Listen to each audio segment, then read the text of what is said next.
Bonsoir à tous, bienvenue au stade Amadou Ahidjo. Le Cameroun vient donc de s'imposer sur le score de 4-1 face au Kenya. Un large score qui confirme la bonne forme des joueurs de Marc Brice. Franck Massango, bonsoir, vous êtes avec nous.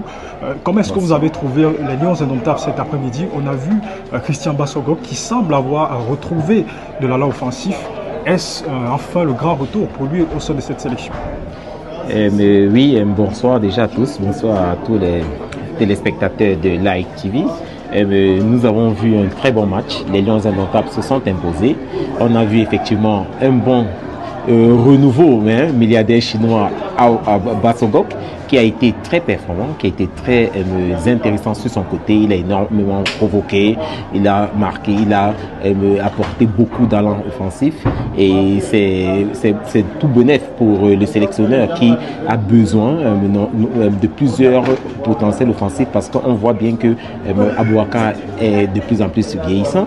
Donc il faudrait apporter beaucoup plus sur les côtés, tandis que on attend l'avant-centre qui pourra apporter le supplément en plus de Abouaka Vincent. On a vu un Bassogog, c'est intéressant. On attend aussi que Mbemo commence à apporter le même équilibre sur son côté droit pour avoir tendance gauche, tendance droit du même calibre, pour que la sélection nationale puisse avoir des résultats satisfaisants à tout moment. Marc Brice semble quand même donner quelques garanties. On voit un certain fond de jeu qu'on avait perdu depuis l'ère Rigobert Song. Est-il enfin l'homme de la situation?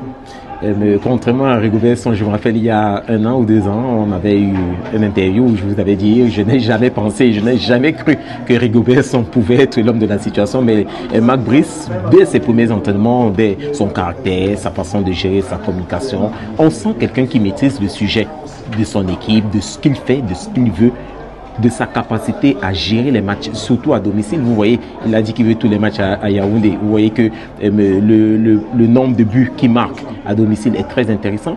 Il a gagné 3 matchs à domicile, 3 victoires. Donc, il a 100% de victoires à domicile. Maintenant, il est important qu'il puisse aussi apporter la même continuité à l'extérieur. Parce que pour l'instant, on est à 2 matchs à l'extérieur et 2 matchs nuls. Donc, on espère que le prochain match au Kenya, ça sera le début de ces victoires à l'extérieur, et également qui pourra lancer définitivement sa mayonnaise.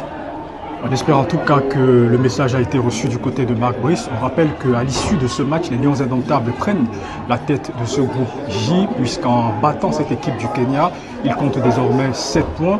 Il faudra donc confirmer lors du match retour qui se déroulera dans quelques jours du côté de l'Ouganda. Pays où André Onana est très attendu, puisqu'il avait déjà fait lever les foules lors de son dernier passage de ce côté. Depuis le stade d'Omnisport Amadou Ahidjo, Sylvain Claire Sodon, Edouard Bellibi pour l'ATV.